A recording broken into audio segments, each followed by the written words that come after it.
night is the Rangers Journal night. Hello and welcome everyone to the Rangers News podcast here on the Rangers Journal. My name is Billy Rankin. We're going to go over this last week's news on all things Rangers and the Rangers world, and I'm going to do that with two great guests.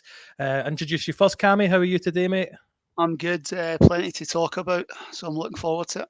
There definitely is. And Derrick, how are you this morning? Well, it's afternoon now, but how are you doing? Yeah, all good. Glad it's Friday. Well, me too.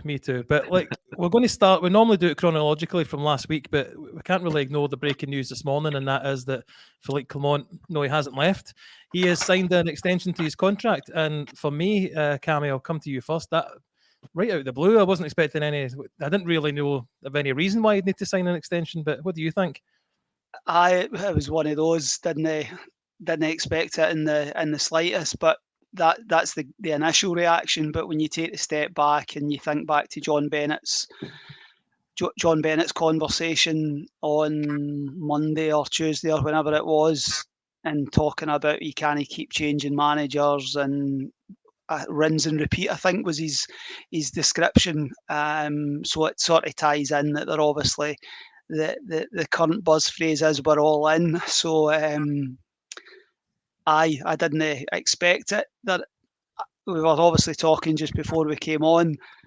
I wonder if there has been any sort of link elsewhere. I wonder if there's maybe been interest. I think there's obviously been a lot of conversations behind the scenes with regard to what he inherited back in October last year and what he's obviously got now. So it's interesting, but as we always say, it's a results business, and this project rebuild, whatever you want to call it, he just has to start winning from tomorrow.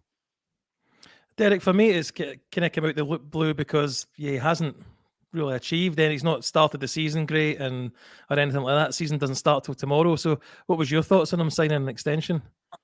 Yeah, surprised, first and foremost. But however, it makes sense, as Cammy says, when you have a wee think about it. I think that Clement's negotiated for a place of strength. I think maybe the board have under-delivered in what was promised. He's been open about that a couple of weeks ago. So I think he's almost said, look, I need some backing here to get the job done. And the board have obviously maybe had a bad summer with the transfer activity with Hampden, blah blah blah, and Clement's maybe took his opportunity to get a bit more money. And fair play, I think it's a good thing. It's a positive thing. If Clement does well, then we're protected, and we'll get a bit more cash back in. If he doesn't do so well, then not so much. But I'm hoping that that's not the case. But I was surprised, but it makes sense. And it's the only thing I probably did agree with John Bennett is we can't keep just chopping and changing every time we make a mess of it. I think Clement's a good manager. I think the stability will come. We just need to back him now, and the fans need to get behind him, like the board have, and just let him prove himself. Let him get results. Let him be his own. Try to think of the words here, but let him shape his own destiny without being too cheesy. And that starts tomorrow at Hearts. I guarantee if he wins 5 out of 5 games and we get through in the Champions League, no one's talking like this. Winning games covers a multitude of sins. So let's hope that's a problem in the next few weeks. What I was thinking, Derrick, or what I was worried about when he made some comments a few weeks ago, it definitely seemed like he was unhappy with what had been given to him over this summer, as to opposed to what he was maybe promised when he first came in, that he would get more of the players that he wanted in. I don't think. I mean, we'll talk about it as the pod goes on, but he's got a few in this week that maybe were ones he was wanting. But do you think maybe it's he's, I guess, went to them and said, "Look, I'm going to leave unless you give me more money"? Possibly. Possibly. It's like, you put it to your own professional life. If people start leaving in your team, you take on more responsibility, or the job suddenly becomes 30-40% what you thought it was when you signed up. You're going to go to your boss and ask for more money, or you're going to ask for more responsibility, or whatever it may be. So he's just doing what any normal employee would do, in my opinion. And I think it's a bigger task than maybe what he thought when he got brought in, bigger rebuild than what he thought. He's probably had a good look at the changing room and realised, how bad shape we were to last season, let's be honest, after the Beale debacle. So I get it. It shows strong leadership and strong backing of himself as well, that if that's what's happened and he's backed himself to go to the board for a wage rise or a further contract, whatever you want to call it, when he's not really done much yet, then it shows to me that he backs his own ability. And to be fair, his previous clubs, he has turned it round at the two, Genk and Monaco. He's turned it round, so he obviously backs himself. But I just hope that, in the next few weeks, the squad looks a little better. Now, prop up, we'll get to that, and I don't want to touch too much, but the two coming in this week certainly look of decent calibre. Obviously, that needs to turn into performances, but it's a good start, but we're still, 3-4 away at least. Cammy, just before we move on from it, there was quite a lot of talk when, we didn't win an Hotham game last season, that if he doesn't win the first one at Parkhead, or he doesn't start the league well, he's under a lot of pressure, and you're thinking maybe the same thing could happen as what happened to Michael Beale, but this really protects him from that, I guess. Aye, it does. I mean, the level of pressure and expectation doesn't change. But I think it's the board making a sort of statement that we aren't going to panic, and we aren't going to just repeat the same cycle that we've done over the last couple of years. But I think you're only as good. You have to win the next game. You have to win the next Old Firm game. It's that aspect of it doesn't change. The pressure going into those matches doesn't change, but I think it does give him the backing and the probably sense of stability that he's wanting to allow the progress to happen. Now we'll go back to the usual method, and that's to go through it chronologically. What's happened this last week? I spoke to a Dutch footballing journalist about Czerny just before he signed last week, and he was all glowing and praise of how good a player he is. It's obviously not worked out for him at Wolfsburg, but I don't know if had a chance to watch that interview, but from what he was saying, we're getting a really good player. But what do you know about him, Cammy? Oh. I don't think you're muted, Cammy, but we can't hear you. What's Cammy? Yeah. I think it's your sound card or something, mate. Oh, he's going to come in back. You come in that, Derrick, at the same point. Yeah, to be honest with you, obviously I've heard of him and I've seen him play, and it's a signing from a good calibre club, so we can't really, turn our noses up at anything where we're at just now. But I think he fits the profile of what Clement seems to like in a winger at previous clubs and at Rangers. He'll press aggressively. He's pacey as well. So, I mean, I think it fits the profile. Again, it'll just be, the proof will be in the pudding when it comes to signings. We could sign, a nailed on. We think it's a nailed on success, and it hasn't worked in the past. So it just quickly see how he adapts and stuff. But if he's played Bundesliga, he's played in Holland, etc., then it's a good standard of player that we're bringing in. Wolfsburg are a good side and a very good league. So it's no damning situation on him that it hasn't really worked out for him there. It's a tough division. So, I mean, and the SPL's not. So, let's see how he goes. But he definitely fits the profile, which I like. I think we might joke and laugh about Clement's style of play, and we've not really seen it yet. But I definitely see a profile of signing in terms of the wingers that we've secured in Cortez and in Czerny. And Cammy, he's a left-footed right winger, which the only one I kind of know about is Iron Robin. Is a similar type of player. If we get someone like him, we're onto something there, aren't we? I hope if he's half as good as Arjen Robben, we're onto a winner. So I'm excited to see him. I hope he's involved tomorrow. He's had a full week of training, and I think he's obviously came off the back of the Euros. So I'm excited to see him in action. No, me too. The interesting thing that the guy was saying, because I made a point of like, would Clement like to swap him over, maybe play on the left sometimes, even during games? But apparently that's not something he's particularly good at or particularly used to doing. What he does like is a fullback that runs on past him, which is definitely James Tavernier, but maybe not so much Dijon Sterling, Cammy. 100%. We spoke a couple of days ago with regard to Dujon Sterling, and I think that is if you're looking for a solid, dependable, hold his position right back, I think better defensively than Tav, then I think that's what Dujon Sterling will bring.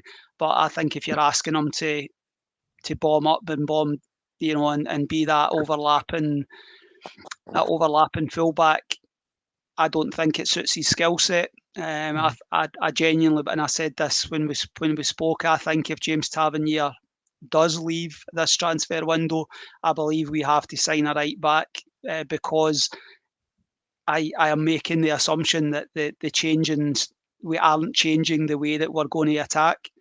So I think although any new right back isn't going to bring the same numbers as Tav, the playing style of the two fullbacks, I think Yilmaz and Yefte, I think will try to play the same way, similar styles of players. But I think on the other side, it certainly looks as though Tav's going to stay as it looks on the 2nd of August. Whether it's like that in the 2nd of September, time will tell. But it is a concern of mine if it is Dujon Sterling. It will be interesting to see who starts tomorrow at that right back position, because I think that's going to tell us a lot. Derrick, we did play a friendly last weekend against Union Berlin. It was I wasn't expecting it to go the way it did. Did you get a chance to watch the game? I just seen the highlights. I did my own football, unfortunately, last Saturday. But yeah, I mean, watching the scores even come in, I was like, my goodness, it just sums up our pre-season, But I think it's a worthwhile game. We seem to perform a lot better than we did against Birmingham, which wouldn't have been hard. But it's nice to see us scoring goals. I'm just hoping that the sign of the new centre half and hopefully one more, we can tighten up a bit at the back. Good to see Lawrence get a couple of goals. I like Tom Lawrence. I think he can contribute more if he stays around. I know there's rumours of him going, but it's always good to get your forward-thinking players scoring some goals and Dessers scoring another one as well. But it's always hard to tell in these pre-season games. You don't know quite where Union Berlin are. You don't know quite. You're not playing maybe your full team for the full game, etc., etc. So you're disrupting the flow. But 4 goals away from home, and we'll take it. Would have took that in Europe, would we not have? Yeah, of course. Cammy, did you get a chance to watch the game? I did. I think it feels like a lifetime ago now. To be perfectly honest with you, I done the post match, and I'm trying to actually. It was just one of those. It was like a game of 5-a-sides. Every time they attacked, we looked as though we were going to concede, but we scored some nice goals. We played some decent football on occasion. 2 great finishes from Tom Lawrence. 1 great finish from Cyril Dessers, taking it past the keeper in the situation where he's usually caught offside. Beautiful pass from Diomande.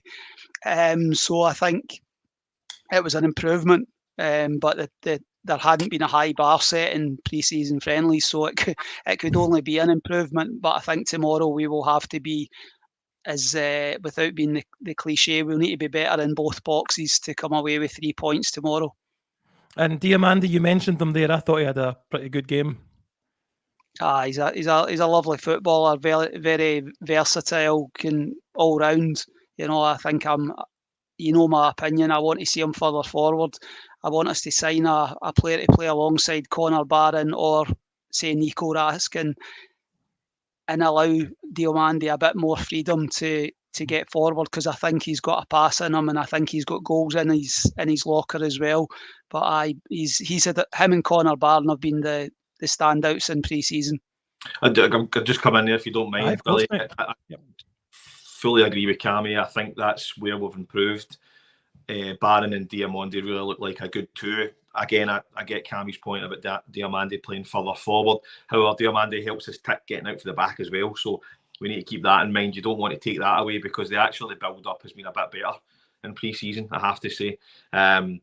When it gets up front, it's a different story, but certainly getting to the final third, we seem to be okay, which wasn't really the case last year. Butland was just going long, and we were hoping for the best, it seemed at times. But Diamande's a cracker. He's an all-round football player. He's fit, he's athletic, very comfortable on the ball, got a good shot on him. He's really been a great signing, and that's what it's still to prove a lot, of course, and that again, hopefully he does that over the next few months. But that again gives me a wee bit of hope of the players that Clement and the new director of football, the name just went out of my head, is who's bringing these guys in. Because they have signed a couple of good ones, there's no denying it. Cortez looked good before he got injured. Diamandi's been a good signing. So if they're being judged on they two, then great. And hopefully Czerny, Proper, and Barron are the same. And Connor Barron looks great. Looks like a Rangers player for me. I love him. He gets stuck in about it. Maybe not the best on the ball, but he's that sort of terrier that we've been missing since Ryan Jack started to, injury started to take his toll. So that I agree fully with Cammy there. That looks better. We need to improve in other areas, but that's definitely been a sign of improvement in the pre-season. That's the positive that I'm clinging to over the last few weeks. Cammy, Derrick mentioned Jack Butland. I've been a wee bit concerned with him in this pre-season. He didn't look quite as assured as he did last season. I think I've said it before. I don't think he ended last season particularly well. I think his form dropped at the same time as the rest of the team, to be honest with you. Ended the season in the cup final, obviously, with a big error that cost us on the day. Pre-season, I don't think but I'm just hoping that's him got a sort of bad run of form out of his system, and from tomorrow he's back on it. I hope that the signing of a centre half and another one, hopefully to come in by the end of the month, and a solid foundation in front of him will help Jack Butland. I think at the back end of last season there was a lot of changes, and so Goldson was playing, and Balogun was playing, and Davis was playing, and Suter there was no sort of continuity. But I think it's important that we get a solid pairing in front of him. But he set high standards last season in probably the first sort of 2/3 of the season, but I thought he dropped off, and he hasn't had a fantastic pre-season thus far. Mm-hmm. I'll just mention this because it was part of the news last week, but we were linked with Joan Jordan, I believe that's how you pronounce his name, Derrick. But that we're led to believe that deal's off now. I guess we don't know much about it because Rangers never confirm anything, but were you hoping to get him in the door?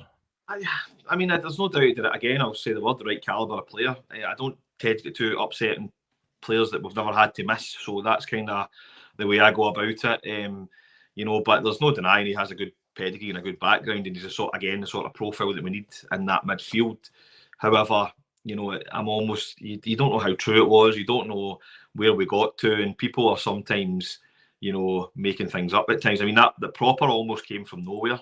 And the same with Czerny to a certain extent. There was a kind of whisper about 3 or 4 days before it happened, then it happened. So I'm quite liking how that goes about. We don't need to be told everything, and at the end of the day, if we do go all in on someone, we don't get it, it's egg on the face and the club can't win, so I'm quite happy not to know. I know we all love a transfer rumour, and it's what makes the non-football weeks tick through the summer, and you love, back in the day, you love opening the paper and seeing who we're going for, but it's changed days now, and things can change up to the last second in deals. So I quite like the fact that we've not known about the players as much until they come in. I mean, even Connor Barron was kind of mentioned, and maybe, I don't know, and then all of a sudden he was there, and I quite like that, to be honest.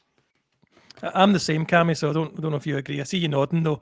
But I tend 100% signings that you get first inclination on a Monday and Tuesday, and it's done by Thursday. Then I buy into that. I'm not a huge fan. Not a lot comes out of Rangers. Yeah. Not a lot is. I think pretty much every link this summer has been from the media across the, in Romania or Spain or wherever it is, various. But like Derrick says, you don't know how far down the line we were. It's like there's a lot of assumptions, and I can be very critical of the club, but I don't think, I don't get too bothered when a signing doesn't happen, because don't get bothered about something that you never had, sort of thing, but that profile of player has to come in. Just repeating what I said earlier, Billy. No, well, it's what I was going to say just before I came to you, Cammy, was generally the rumours we hear weeks and weeks and weeks going on, they're the ones that never come to anything. As you were saying, Derrick, the ones that you hear, I think you might even be given the Czerny deal a bit longer than, I think it was only like 2 days worth of bits and bobs we heard, and then all of a sudden he's definitely there and he's signed. So I like those ones as well.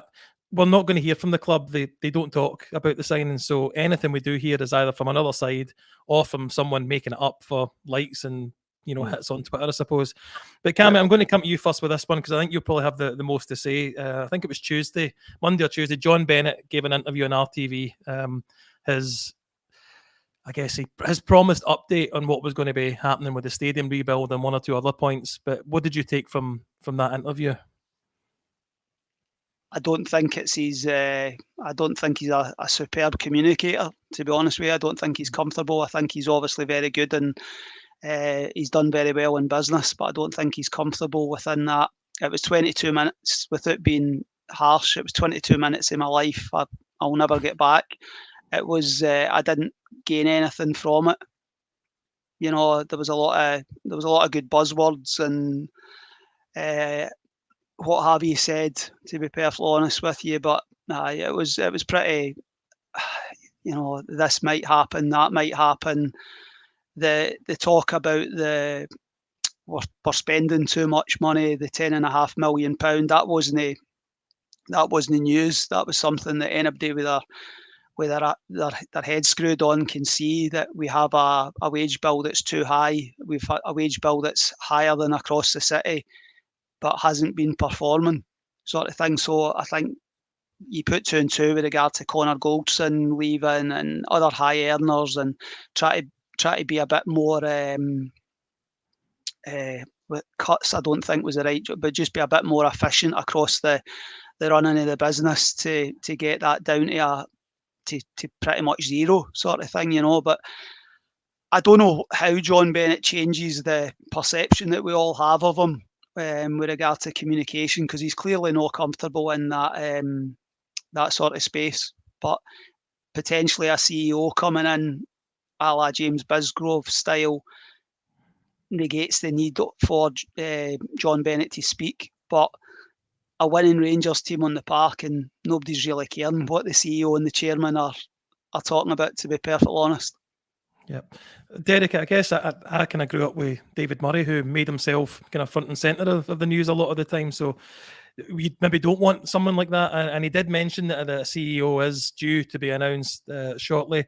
Where I was a bit annoyed, not annoyed, it's not the right word, but a bit strange that he mentioned things like the wage bill and wasted money, but not mention that he was also part of the board when these deals were agreed. So he's got a bit of that on his shoulders as well, I think. Of course he has. Of course he has. He's ultimately responsible for it all. He's in that prime position, and everything below him is ultimately he's accountable for. So, yeah, I mean, I didn't. Cammy, you're a braver man than me. I couldn't sit through 22 minutes of that. So fair play to you. But I did obviously watch some snippets. What I didn't really like is he was almost telling us to be grateful for winning the league and getting the UEFA Cup final. Like, come on, mate. I'm not sitting here winning one trophy in 300 years. It feels like, and being grateful to you, and with a higher wage bill than Celtic, and with so many failed managers and stadium debacles, I'm not going to be thankful to you. It's not for you to tell me to be thankful either. You need to earn.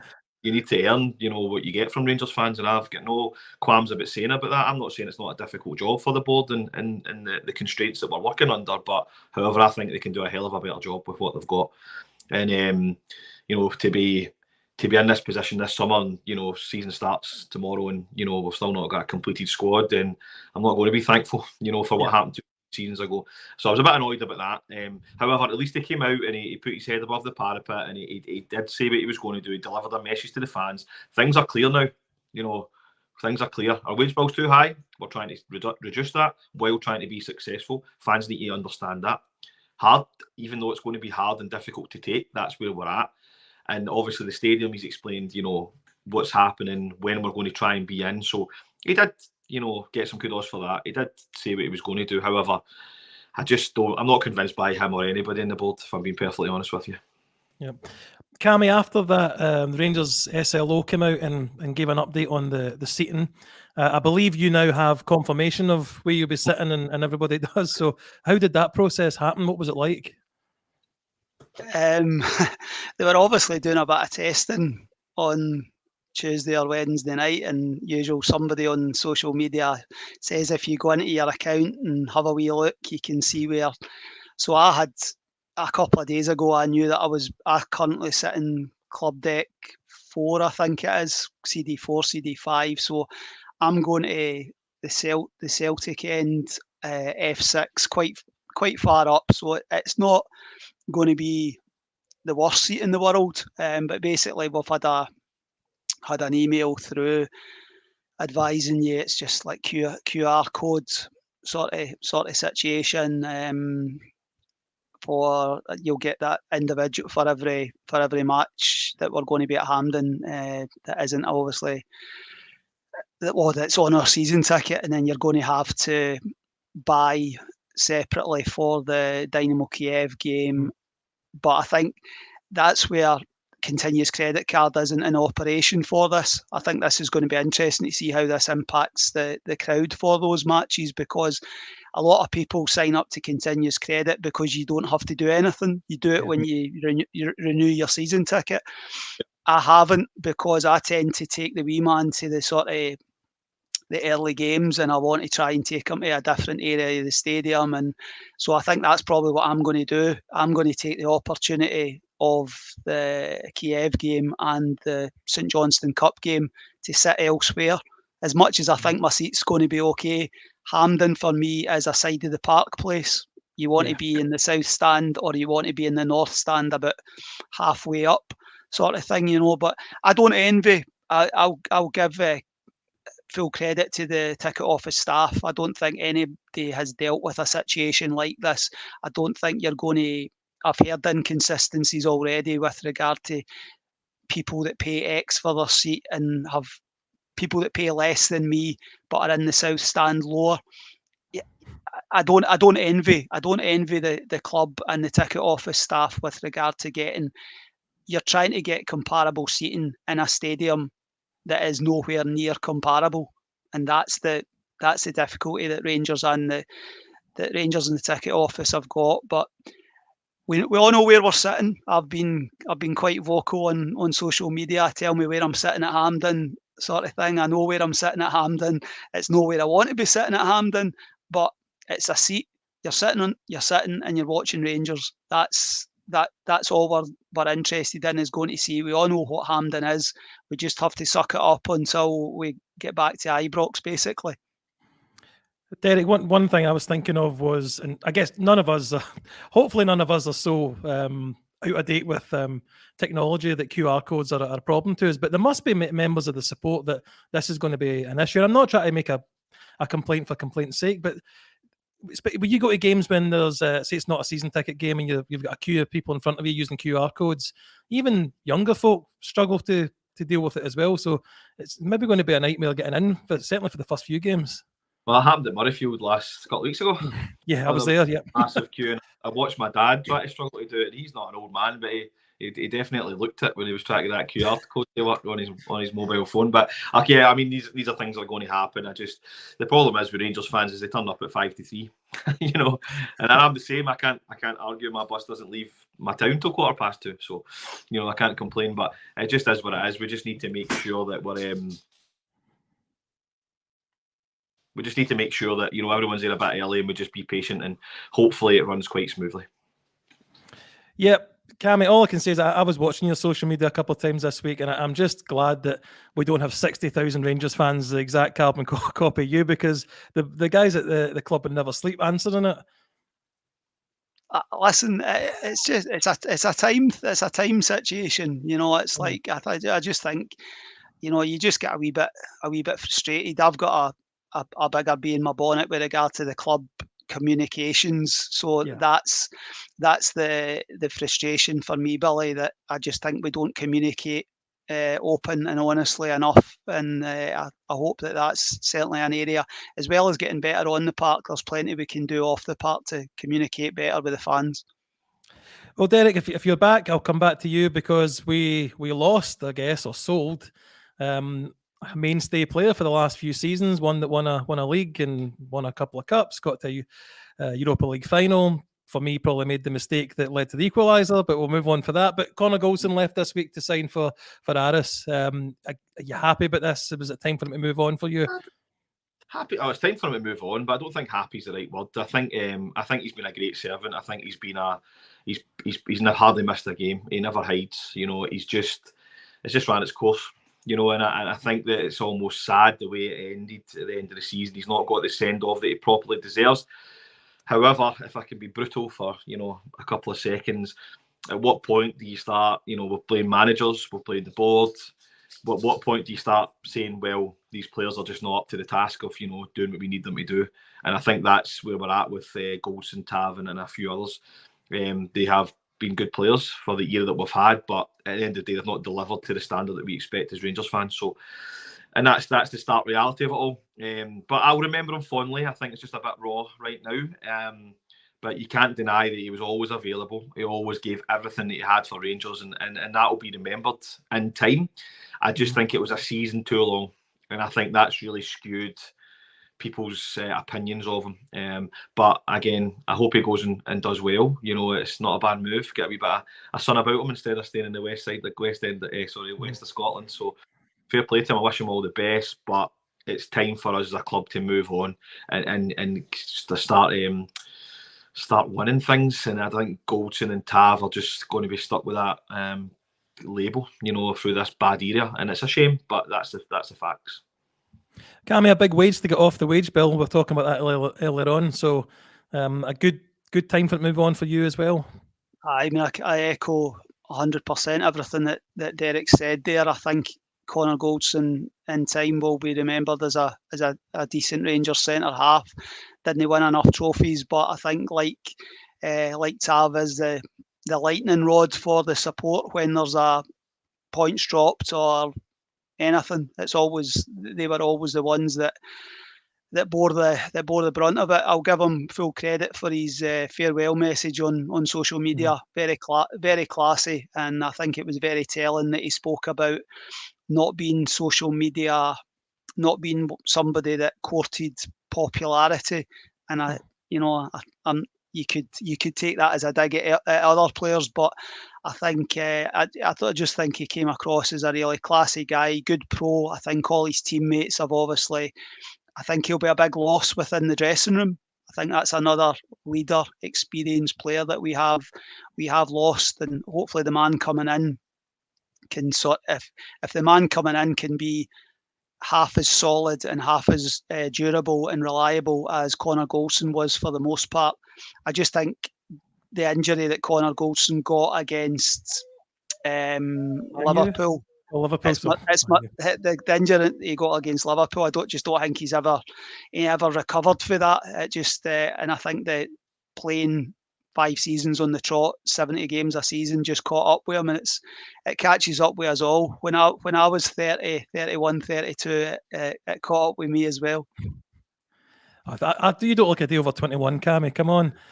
But I agree with both of these, and we don't like it. We all agree for everything, but I think the fans as a whole agree that it was time for Connor Goldson to move on. And I guess we do wish him well. That I agree with you, Cammy, that injury, I never seen him really play the same after that. So, but almost immediately we sign a replacement for him, and from what a deal we got with FC20, isn't it? Get rid of Lammers and then take the captain off them. So that's a good week for us. So Derrick, I come to you. I don't even know how to pronounce his name properly. Sorry, that wasn't deliberate. But Proper has signed.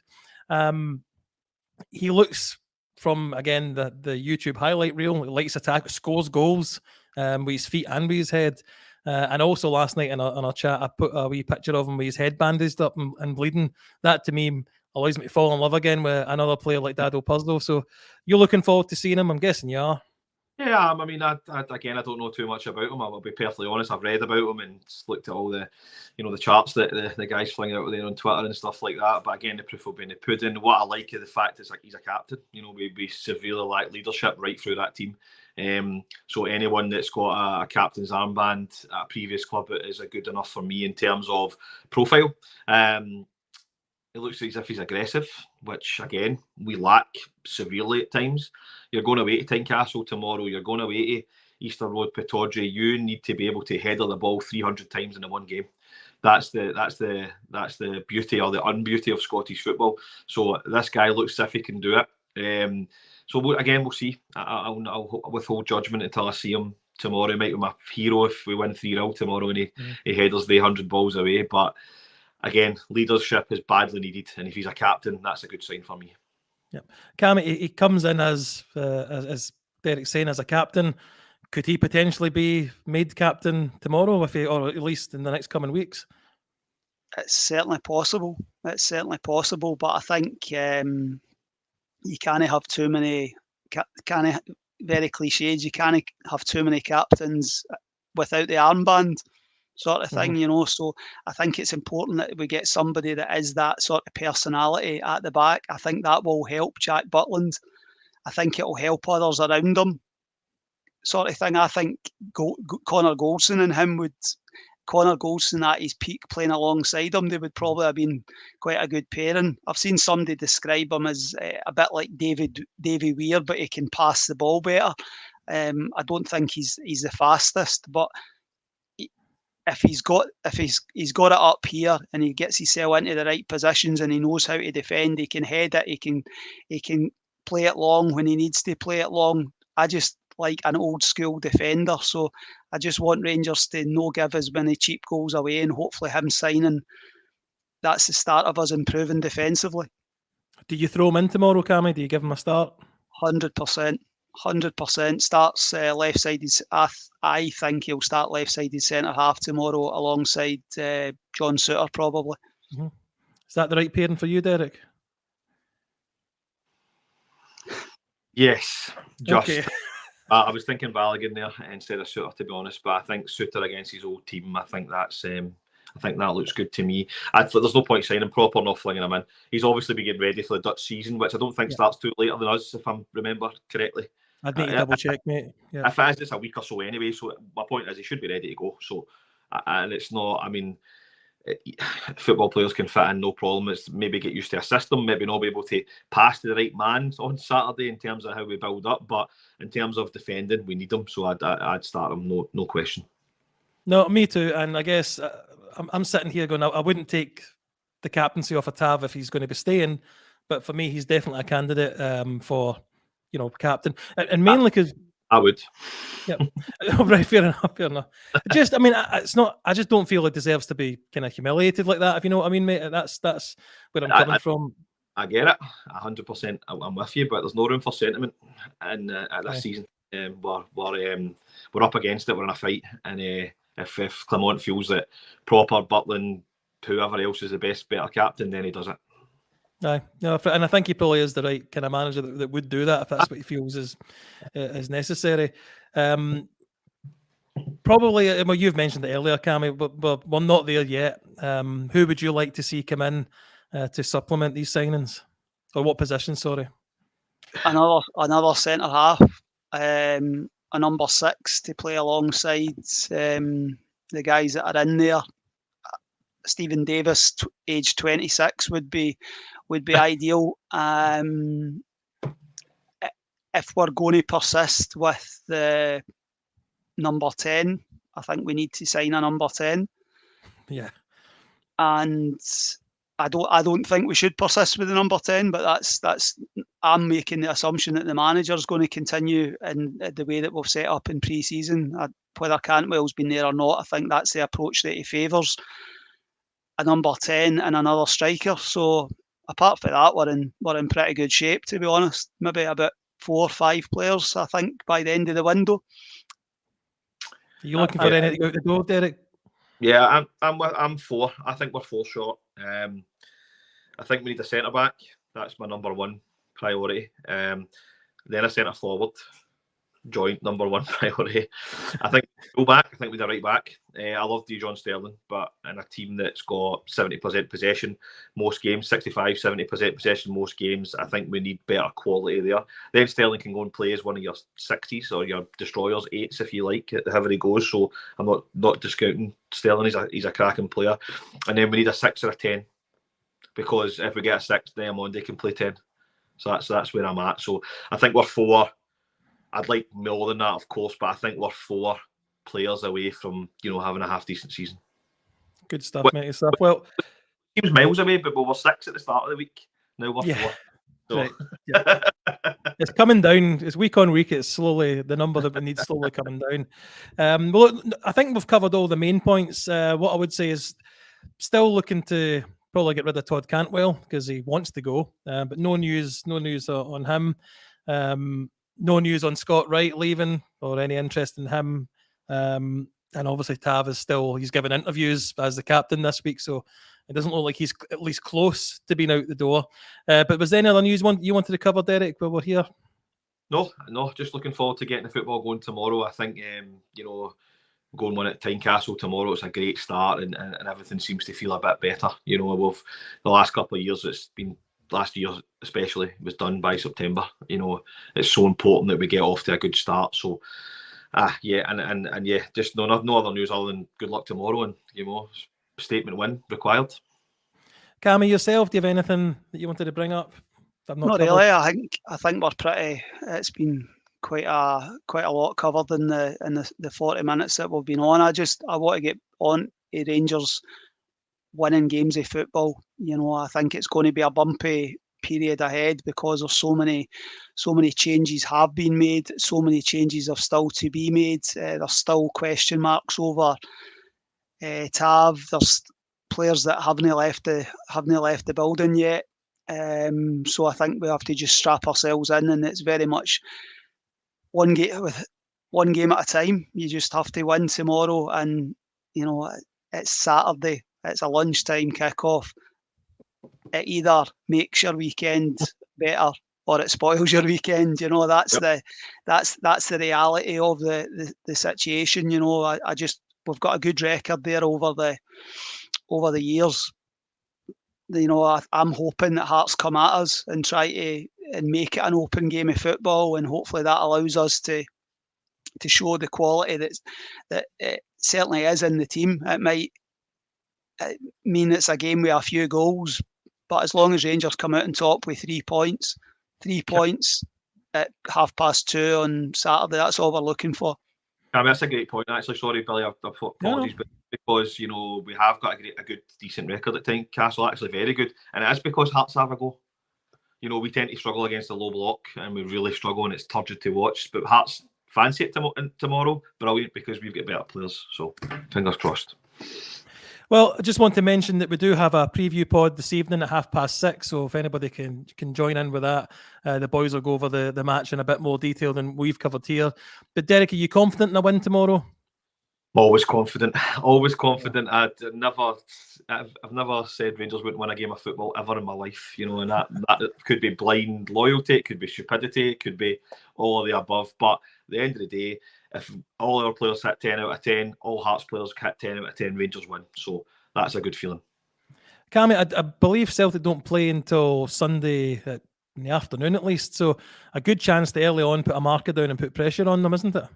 100%. I just think we have a good record going there. It's one of the away games that I enjoy. There'll be a tasty atmosphere. There always is when you go through there. Put a marker down. Whether we have 100% belief that we are going to go on and win the league title, don't give them early opportunities to gloat. And so come by Monday, they're clear at the top of the league. You want us to win, get 3 points, and then just take it for there. I mean, the first game against Kilmarnock last season, that hit us in the gut and took the wind out of sails right away. And I guess Beale himself never recovered because he just dropped his formation right away. So, yeah, hoping for a good start to the season and to put pressure on them from the first game. But, yeah, please, if you can tonight, guys, tune into the preview show when they'll go over the game in more detail. So, just leaves me to say thanks, Derek, for coming on. No problem, anytime. Have a good weekend. Good stuff. Cammy, thanks very much for coming on again, mate. Cheers, mate. Here to 3 points. Here we go. Anyway, it leaves me just to say every night is Rangers Journal night, guys, and the pod tonight is no different. So hope you can join that. See you again.